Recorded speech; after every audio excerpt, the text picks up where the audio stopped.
Most of us only know about the 1906 San Francisco disaster through faded, silent black and white photographs. But have you ever wondered if we were truly standing there, what colors that world would have had? Through the power of AI technology, I will help you reconnect, not as distant observers of history. Together, we will step into a vivid 4K world where every pixel carries the breath of the past. Today, you and I will erase the barrier of time to witness every smile, every movement of a city at the height of its pride, just moments before the ground begins to tremble. Take a deep breath, because I've just carried you back through time, setting us down on Market Street, San Francisco. Through the AI lens, I've reconstructed the world of 1906 is no longer a series of faded frames.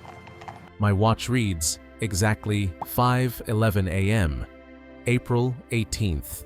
I want you to look closely at this place, the Paris of the West. Do you see it, gentlemen in elegant ties, ladies in long, refined dresses strolling along the street? Everything feels peaceful, almost perfectly so.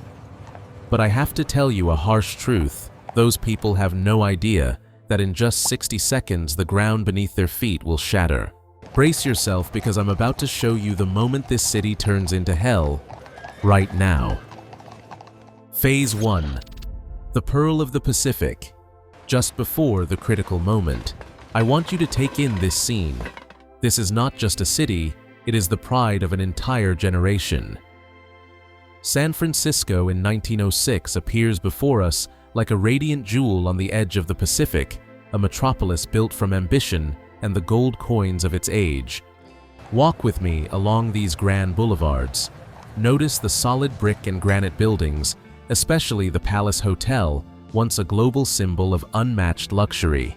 At this moment, San Francisco is not just a financial center, it is a cultural heartbeat, the Paris of the West alive with extraordinary vitality. Can you feel it? That distinctive early morning air of the Bay, where the rich aroma of freshly roasted coffee mingles with the cold, salty mist drifting in from the ocean. Look there, the cable cars, the very soul of the city still climbing the steep hills in steady rhythm, their brass bells ringing out clear and bright, like a melody of reassurance. Everything appears perfect, strangely eerily still. But to me, that perfection carries a terrifying undertone. At this very moment, as I stand here with you on these solid cobblestone streets, tens of miles below us, the San Andreas Fault is silently shifting.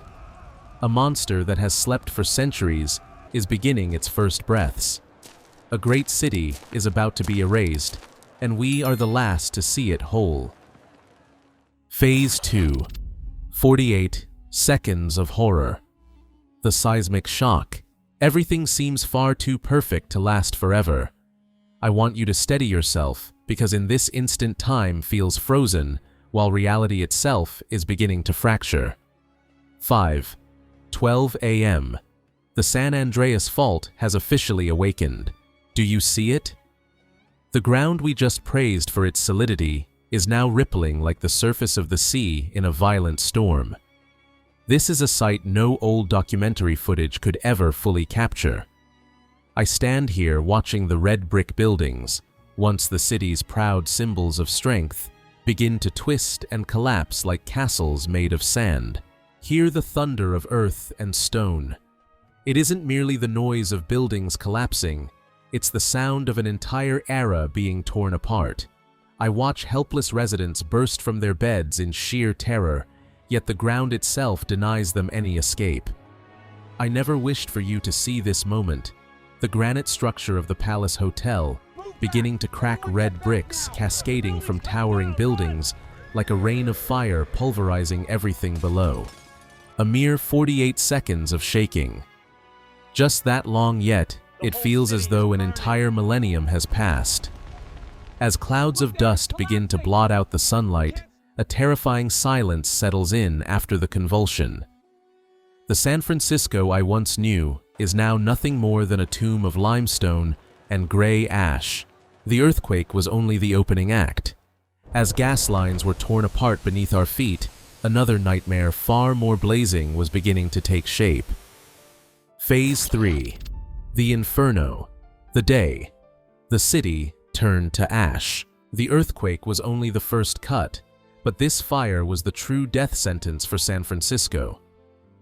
I want you to look down at those fire hydrants lying limp on the ground. When the earth convulsed, it committed its cruelest act, yet it tore apart the city's lifelines. There is no water. 400,000 people can do nothing now but watch as the jewel of the Pacific burns itself to the ground. Come deeper into the smoke with me. Can you feel the heat twisting the air around us? Collapsed stoves and ruptured gas lines have turned thousands of Victorian wooden homes into towering torches. I stand here witnessing a terrifying phenomenon scientists would later call a firestorm.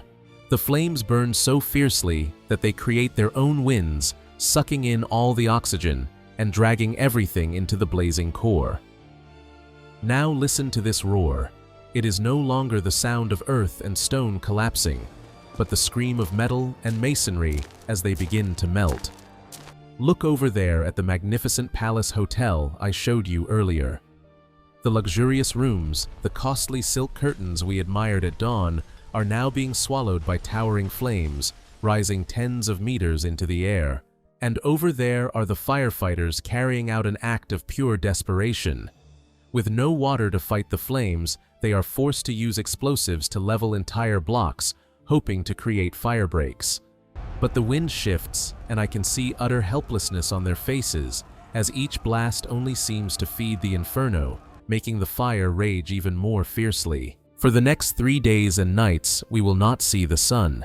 The sky over San Francisco will be reduced to a single deadly hue, orange with ash and red with fire. When it is finally over, 25,000 buildings, nearly 90% of the city, will be nothing more than blackened skeletons. This moment is unforgettable, because it is here that one of the wealthiest cities in the world is melting into ash right beneath our feet. Phase 4. From the ashes, resilience. The drive to rebuild. When the last black smoke finally clears, it leaves behind a vast emptiness, an eerie, unsettling silence. Right here, in the very heart of Golden Gate Park, look closely at those faces. They are the same gentlemen and ladies we saw elegant on the cable cars at dawn. Now all they have left are clothes smeared with ash and soot. They have lost their homes, their livelihoods, and most painfully, their loved ones, to the fury of the earth itself. But do you see the miracle unfolding?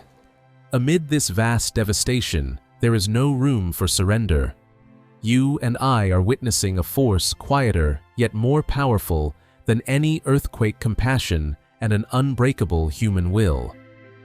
Look, strangers sharing the last pieces of dry bread, neighbors passing around precious mouthfuls of water.